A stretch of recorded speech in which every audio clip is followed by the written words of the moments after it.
ever wanted to ask God,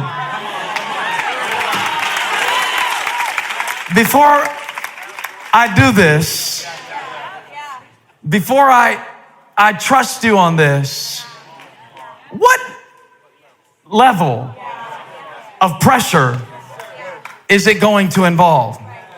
And the truth be told, if some of you would have known the level of pressure that came along with parenting, you would have stayed celibate. Because, hey, you prayed for the baby, but along with the baby came the pressure.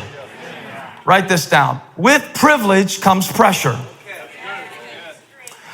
And sometimes I see people who want certain privileges, but don't welcome the pressure that comes with the privilege.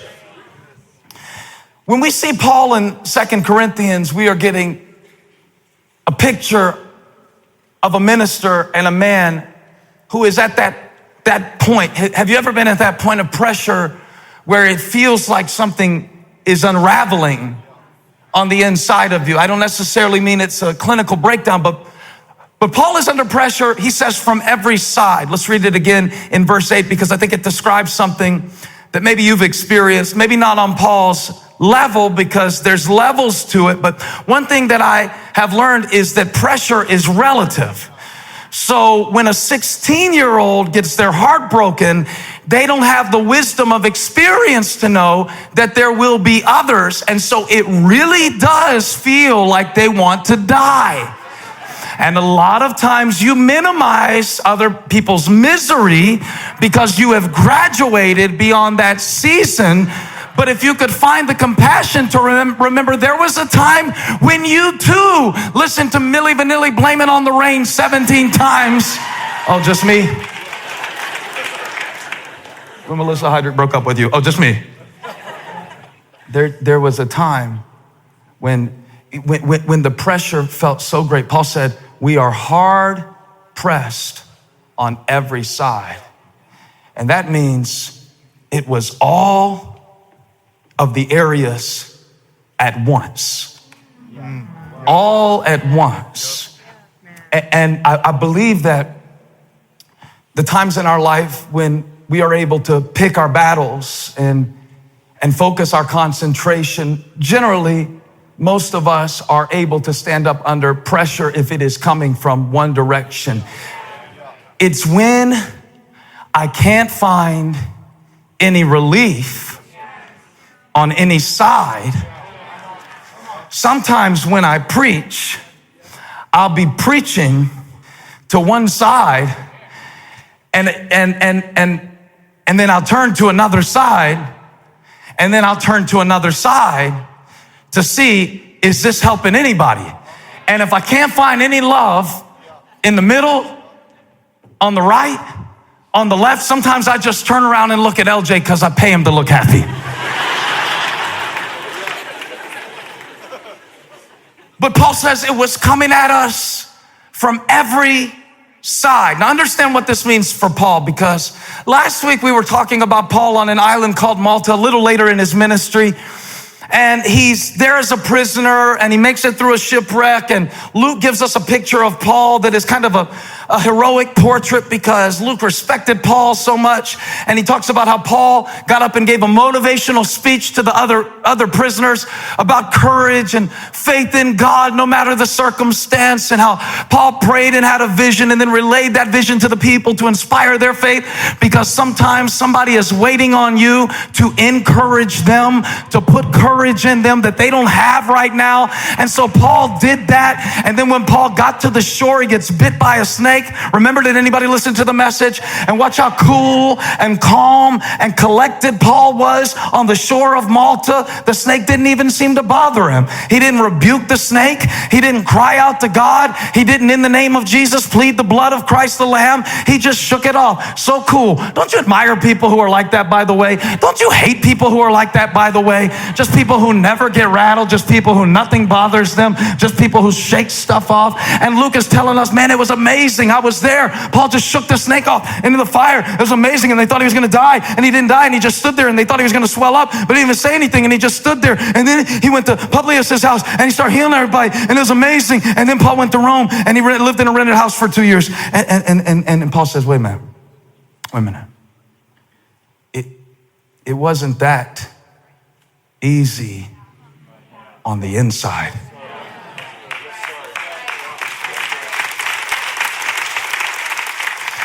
Because what you saw was what I did, but you did not see the doubts that I had while I was doing it.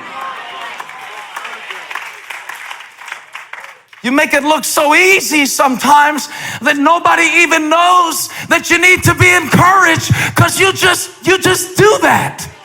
You just do it. You just pay the bills. You just smile at people. You just dress well. You just walk strong and walk tall and walk proud. But on the inside, Paul said, I was so pressured. I couldn't find relief on the right, on the left, in the middle. I looked up, I looked down, I looked all around. I couldn't find a companion. I couldn't find a helper, but I didn't die at the pressure point.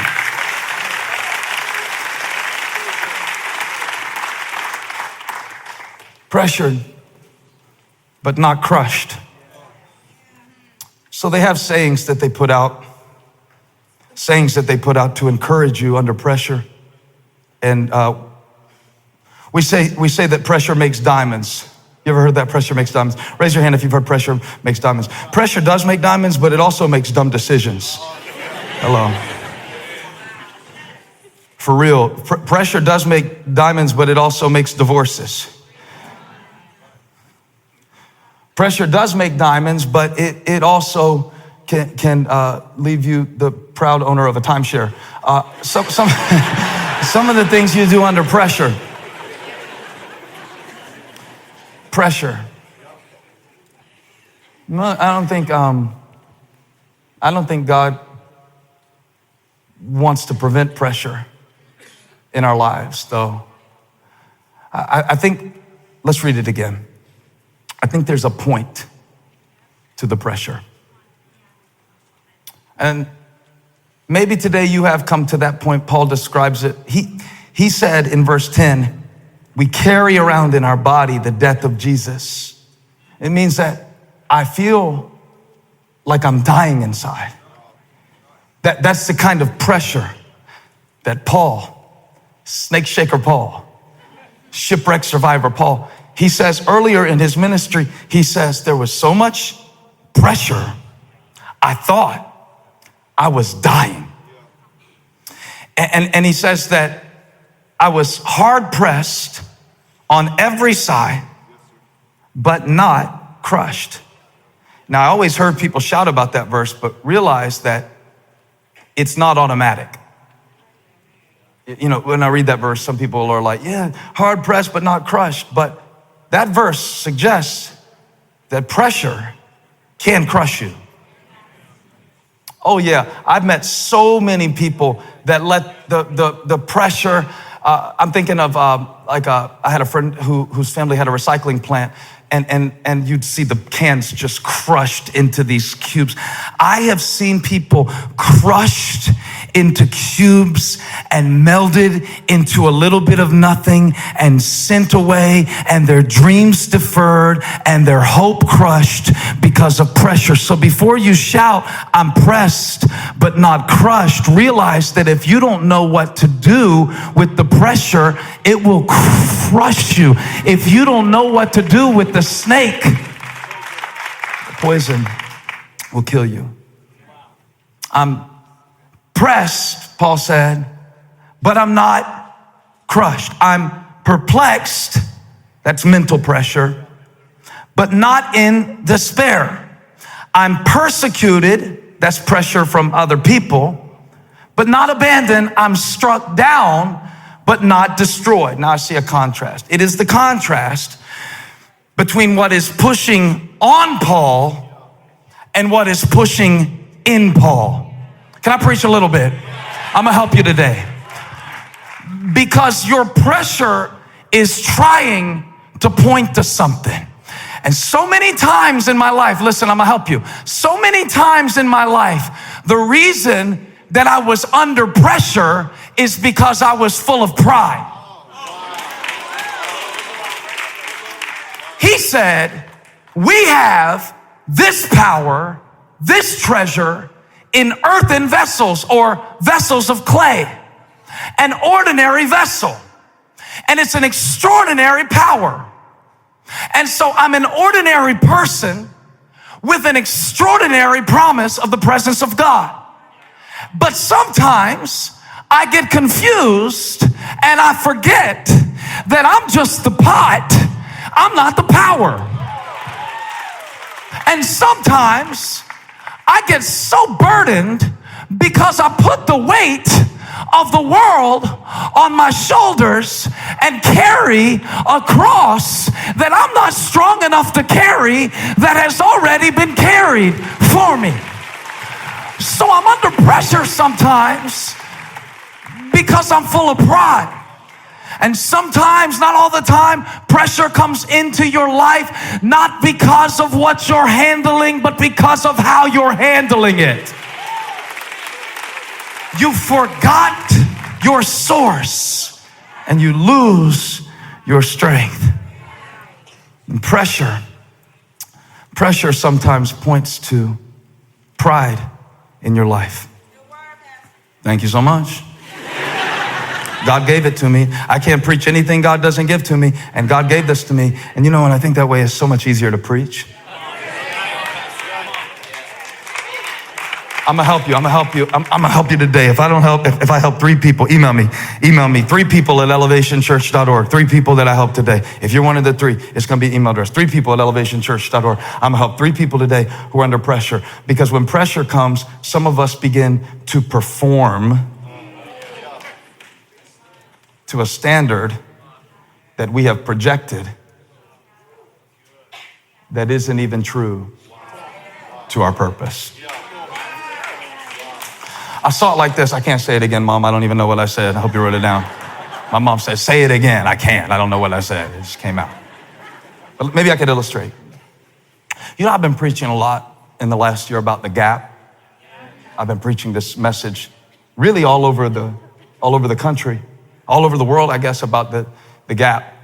And it's the gap between where I am and where I want to be, where I am and where I used to be. And I've kind of been defining it. I think I'm going to keep preaching it because it continues to speak to me that there are 2 gaps in my life. One is for my gratitude and one is for my growth. Got it? One is how far I've come, look back, makes me grateful. Can't stay there too long though, because I got to grow or I die. But this week I was seeing a different gap in my mind. And it's the pressure gap. It's the pressure gap. Again, I'm not saying that all pressure is bad, but there is a type of pressure that is rooted in pride and manifest in performance. And this is it. This is the gap between who I think I need to be and who I believe I really am. Stay right there with me, because when you think you need to be something that you secretly believe you are not, the pressure is crushing. When you secretly believe that you need to have an ability, that you need to have a strength, that when you secretly think, this is what I do all the time, okay? Therapy session, bill me. Holly says I do it. She says that I got it from my dad. And he's not here anymore, so he can't defend himself. So we talk about this genetic stuff all the time. But my mom is perfect. She's right over there in the front row. Holly says, you gotta quit drawing thought bubbles on other people. She says, you project expectations on people that they don't even have of you.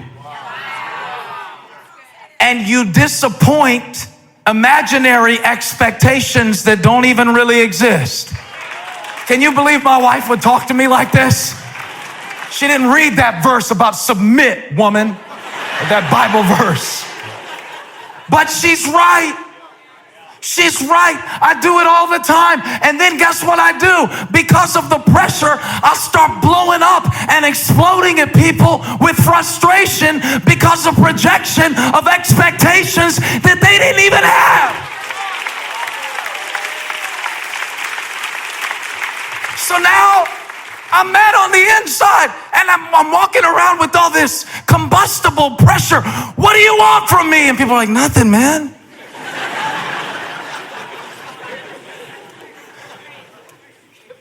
One time, I was getting up to preach, and when the podium comes up, we have some traditions here at Elevation Church that people come.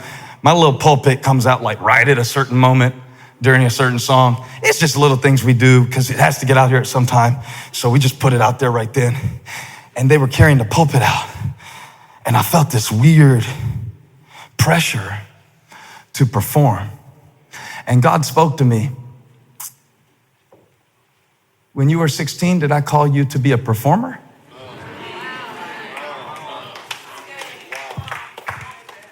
And the moment I realized that I was projecting an expectation that was not from the heart of God, the pressure left the building.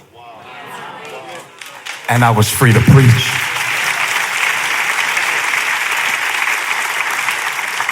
But it was right when that pulpit was coming out and they were doing the last song and Chris was hitting the high note and it was a pressure point.